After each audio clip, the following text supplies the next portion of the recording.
Hello बच्चों, मैं आशुतोष फिर से मैं आपका अपने नाम में स्वागत करता हूँ। बच्चों, आज एक नया चैप्टर लेकर आए हैं, principle of inheritance and variation. इसको शॉर्ट फॉर्म में जेनेटिक्स के नाम से जानते हैं। ठीक है, इस चैप्टर को हम जेनेटिक्स के नाम से जानते हैं। आइए बच्चों, जेनेटिक्स की शुरुआत करते हैं। ठीक है बच्चों, व्हाट इज जेनेटिक्स? जेनेटिक्स होता है, देखिए बच्चों, study of inheritance, study of inheritance and variation, study of inheritance and variation। बच्चों, हम जेनेटिक स्टडी करते हैं इनहेरिटेंस एंड वेरिएशन। इनहेरिटेंस का मतलब होता है कि जो पेरेंट्स के कैरेक्टर है वो ऑफस्प्रिंग में कैसे जाते हैं, और वेरिएशन का मतलब है कि माता पिता के कैरेक्टर के अलावा बच्चों में दूसरे कैरेक्टर कहां से आते हैं। ठीक है बच्चों, तो इसीलिए हम जेनेटिक स्टडी करते हैं। इससे क्या पता चलता है कि इनहेरिटेंस और वेरिएशन में क्या। अगर बच्चे बात करें हमारे मन में एक बात है, आखिर सबसे पहले जेनेटिक्स टर्म किसने इस्तेमाल, जेनेटिक्स टर्म सबसे पहले किसने इस्तेमाल किया था? बेटसन। किसने किया था बच्चों? बेटसन ने किया था। किसने किया था? बेटसन। अगर बच्चों हम बात करें फादर ऑफ जेनेटिक्स की, फादर ऑफ जेनेटिक्स की, फादर ऑफ दैट इज बच्चों Gregor John Mendel. Gregor John Mendel. अब बच्चों बात करते हैं ये फादर ऑफ जेनेटिक्स है। अगर बच्चों हम बात करें फादर ऑफ इन जेनेटिक्स में कितने ज्यादा एक्सपेरिमेंट हुए, उसमें किसका योगदान था? तो father of modern genetics, father of modern genetics,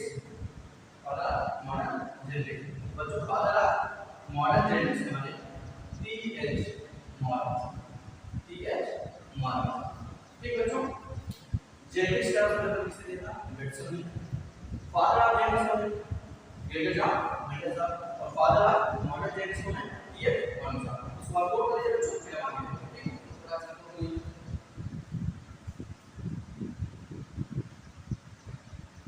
है आप लोग अब बच्चों जेनेटिक्स पढ़ने से पहले कुछ टर्म होते हैं जिनको थोड़ा जानना है। कुछ हमारे जेनेटिक्स में उपयोग होने वाले टर्म हैं जिनको हम जानते हैं। अगर बात करें हम एलीलिया, इसकी बात करें एलीलिया, इसको हम एलील भी बोलते हैं, इसको जो एलील बोलते हैं एलील मॉर्फ भी बोलते हैं। क्या बोलते हैं? एलील मॉर्फ भी बोलते हैं। क्या बच्चों बोलते हैं? एलील मॉर्फ भी बोलते हैं। ये एलील या एलील मॉर्फ होता क्या बच्चों? आइए इसको देखते हैं। एलील होता क्या है? जैसे ह्यूमन बीइंग के अंदर हमारे तो बहुत सारे क्या होते हैं जीन, जो क्या करते हैं हमारे कैरेक्टर को कंट्रोल करते हैं। तो जो जीन होता है किसी के पार्ट, अगर हम इसकी डिफिनेशन करना है तो हम क्या करते हैं? Allele is a gene part, allele is a gene part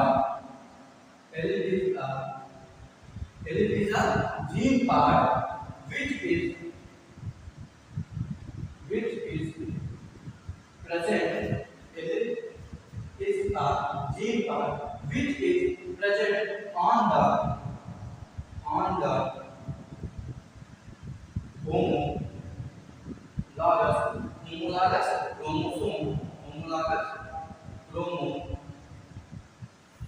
chromosome at same position, ठीक बच्चों, एलील क्या होता है या एलील नॉट क्या होता है?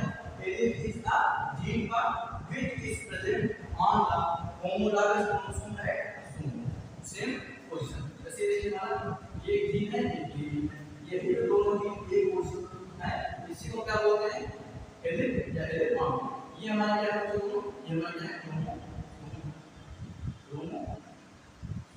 ठीक बच्चों, जल्दी से नोट कर लीजिए आप। ठीक बच्चों, एलील क्या होता है? एलील क्या है? नॉट क्या होता है? आगे देखते हैं।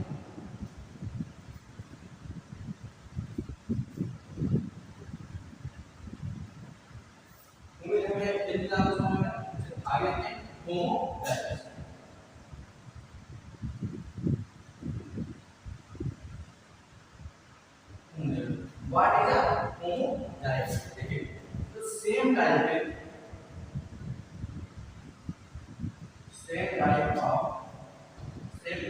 same type of gene in a cell. In a cell या जाइगोट. ठीक. होमोजाइगस क्या बोलते हो? Same type of gene in a cell या जाइगोट. इसी को क्या बोलते हैं बच्चों? होमोजाइगस. अब होमोजाइगस क्या होता है? होमोजाइगस की बात है कैपिटल डी, स्मॉल डी. ये क्या है बच्चों हमारे? होमोजाइगस. ठीक है. इसको नोट डाउन कर लेते हैं. ये वाले नाम वाले होमोजाइगस. इसको नोट डाउन कर लेते आगे. अब बात करेंगे हम हेटेरोजाइगस. अगर हेटेरोजाइगस की बात करें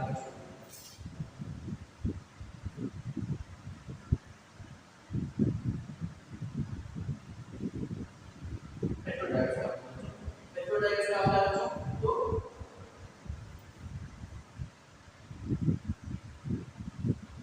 different type of gene in a cell या जाइगोट.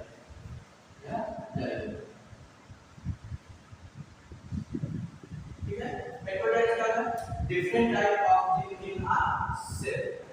जैसे बच्चों ये देखिए एग्जांपल देखिए जैसे capital D small D, capital A small A, capital B small. ये क्या हो गया? हेटेरोजाइगस. इसको फिर इसको चुनूं कर फिर आगे हम चलते हैं.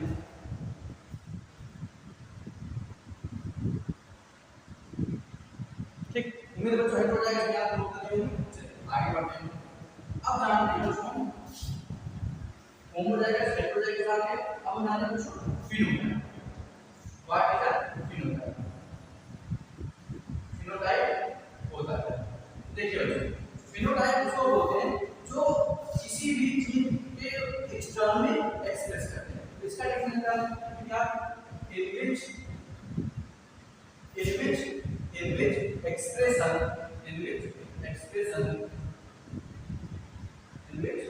in which expression of gene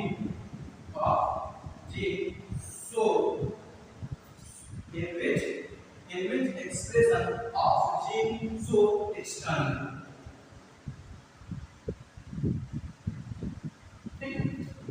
phenotype क्या होता है बच्चों? in which expression of gene so external. जो जीन हमें क्या करे एक्सटर्नली शो करे उसको क्या बोलते हैं? फिनोटाइप बोलते हैं. अब इसको प्रोग्राम करते हैं बच्चों. फिर हम आगे बढ़ते हैं.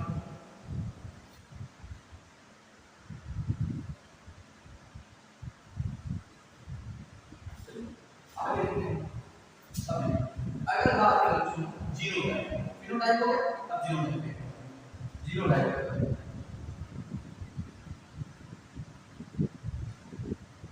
अगर बच्चों हम जीनोटाइप की बात करें, जीनोटाइप में जीन को होता है जो हमारे क्या करें? जीन को शो करे. It is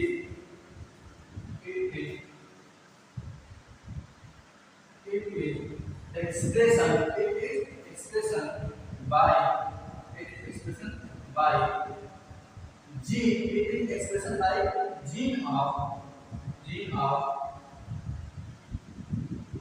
parental. क्या बच्चों? parents क्या लिखते हैं?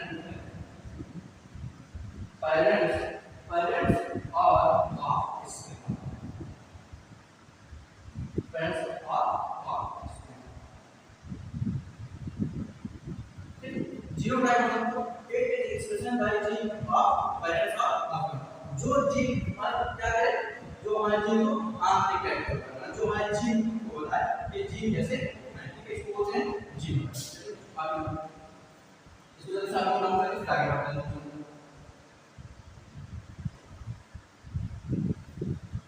देखिए हम क्या कर रहे हैं?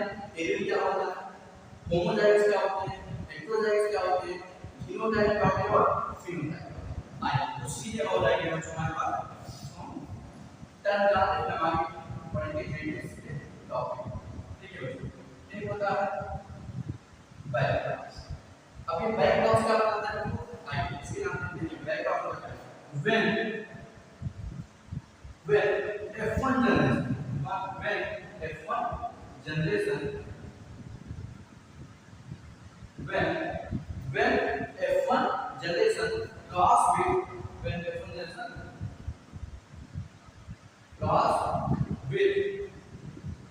देखिए बच्चों अच्छा बात हमारा कि F1 जनरेशन तो क्या है जैसे मान लो हमने कोई वन पेयर फैंटास्टिक कैरेक्टर जैसे मेंटल ने मटन में 7 पेयर फैंटास्टिक कैरेक्टर दिए थे जैसे मान लीजिए ये देखिए कैरेक्टर दिया टाइप बस वाली बात करते हो कैरेक्टर दिया स्मॉल जब इनके बीच हम क्रॉस करवाते हैं इनसे जो ऑफ स्प्रिंग बनते हैं इसी को हम क्या बोलते हैं F1 इसी को क्या बोलते हैं F1 ठीक है F1 जनरेशन तो ये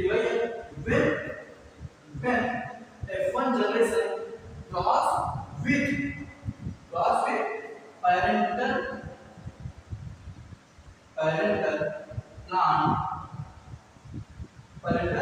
plants अब देखिए उस पैरेंटल प्लांट्स के दो कैरेक्टर होंगे या तो एक डोमिनेंट कैरेक्टर होगा एक क्या होगा डोमिनेंट कैरेक्टर होगा एक क्या होता है रिसेसिव एक क्या होता है रिसेसिव एक डोमिनेंट हो सकते हैं एक क्या होते हैं रिसेसिव हो सकते हैं तो देखिए when F1 generation cross with parental plant dominant or recessive किसी एक से क्रॉस हो जाए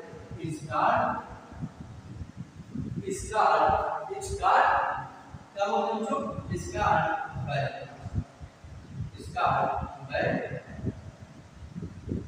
ठीक बच्चों समझ में आ गया होगा आपको कि बैक क्रॉस होता क्या है देखिए जब हम कोई ऊपर पे राशि कैटेगरी क्रॉस करवाते हैं तो उनसे पहले ही पीढ़ी होती है मतलब F1 जनरेशन बन रहा है तो बैक क्रॉस में क्या कहते हैं फिर जब ये F1 जनरेशन क्या है वो पैरेंटल कैरेक्टर हमारे चाहे डोमिनेंट से या रिसेसिव ये जो F1 पीढ़ी है चाहे डोमिनेंट से क्रॉस कर ले या रिसेसिव से क्रॉस कर ले इसी प्रोसेस में क्या बोलते हैं बच्चों बैक क्रॉस ठीक है बच्चों कुछ मतलब इसमें मालूम है क्या नाम है ठीक है इसमें मालूम है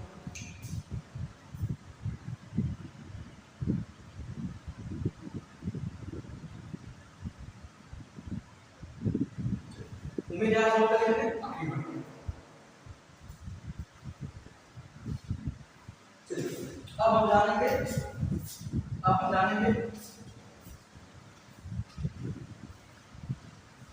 अब बच्चों जानेंगे आउट क्रॉस इसके बारे में आउट क्रॉस करना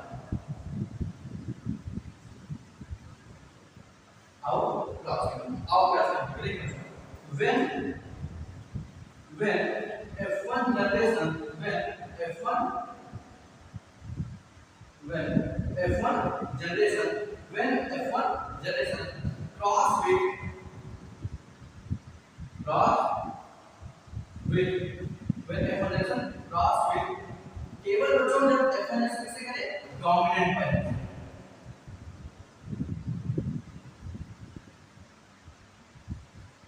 ठीक बात बच्चों when F1 generation cross with dominant parental character when F1 generation cross with dominant parental character is called out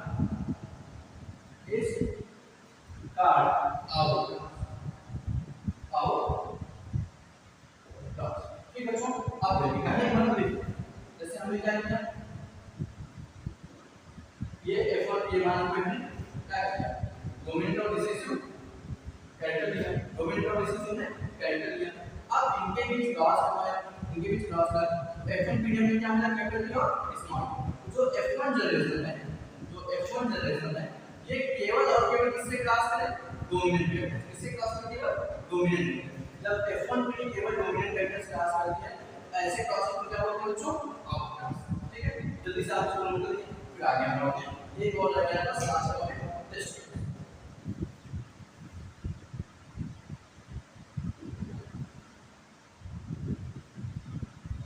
ठीक बच्चों चलिए आगे नोट करते हैं चलिए अब जानेंगे हम टेस्ट क्लास का उम्मीद आप नोट करनी होंगे चलिए टेस्ट क्लास टेस्ट क्लास होता क्या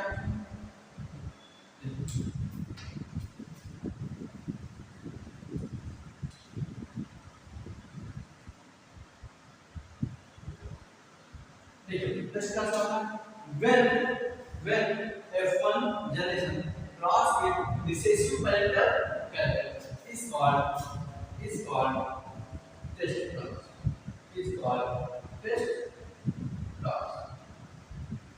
ठीक है बच्चों, test clause मतलब when F1 parent generation cross with recessive parental character is called test clause. देखिए होगा जैसे कि डोमिनेंट और रिसेसिव किया जिनके बीच क्लास हुआ है तो F1 पीरियड में मिला कैपिटल टी स्मॉल। जब F1 जनरेशन केवल और केवल किससे रिसेसिव कैरेक्टर से क्रॉस करे तो ऐसे क्रॉस को क्या बोलते हैं बच्चों, टेस्ट क्रॉस। ठीक है, उम्मीदवार टेस्ट क्रॉस होना आपको तो जिसको जो आप बोलेंगे फिर मानिए।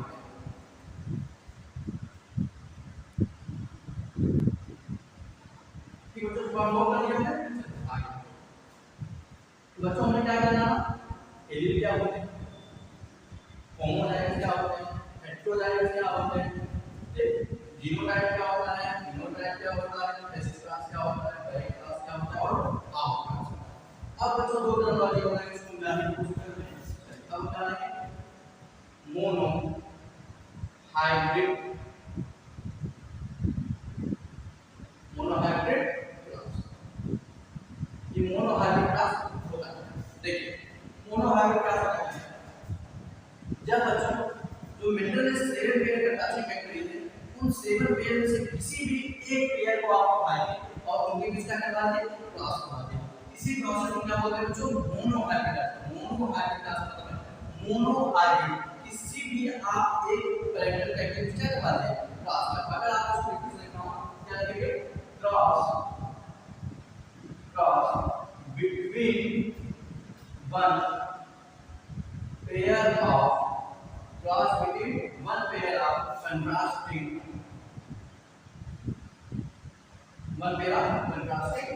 character, one pair of contrasting character। अब बच्चों जैसे आइए यहाँ पर समझते हैं, जैसे बच्चों मान कैपिटल और स्मॉल ये हमने वन पेयर क्या किया, वन पेयर का इनके बीच में क्लास करवा के जो F1 पीरियड का किया इसे इस क्लास को क्या बोलते हैं, मोनो हाइब्रिड क्लास। अब देखिए मेंडल साहब ने मोनो हाइब्रिड क्लास के आधार पर दो नियम दिए। कौन से बच्चों, उन्होंने दो नियम दिए। एक बताया था लॉ ऑफ डोमिनेंट,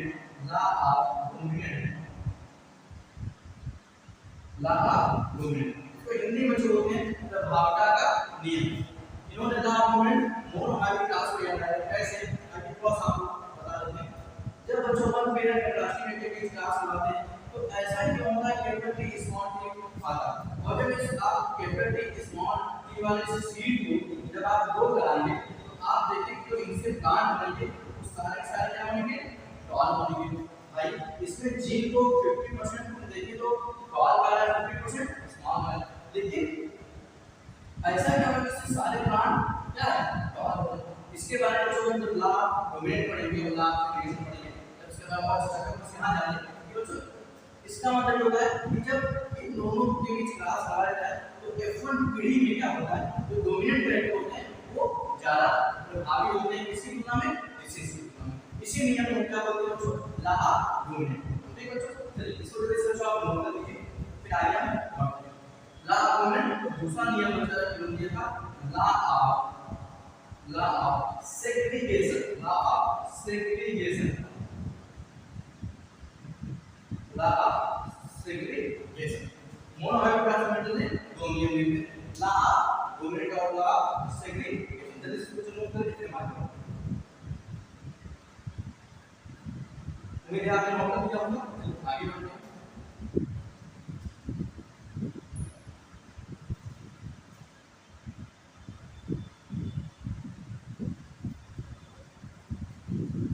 अब देखते हैं डाइहाइब्रिड क्लास।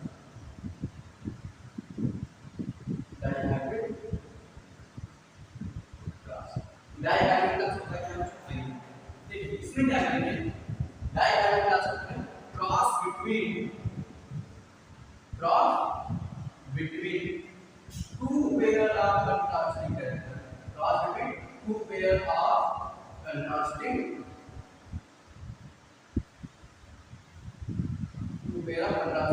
character।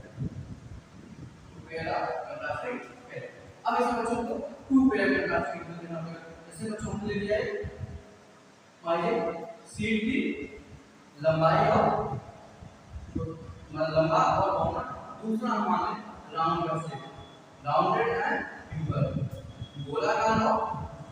तो बच्चों हमने क्या कर लिया, दो पेयर का क्लासिफिकेटर ले। अब इनके बीच क्या करेंगे, क्लास करवाएंगे।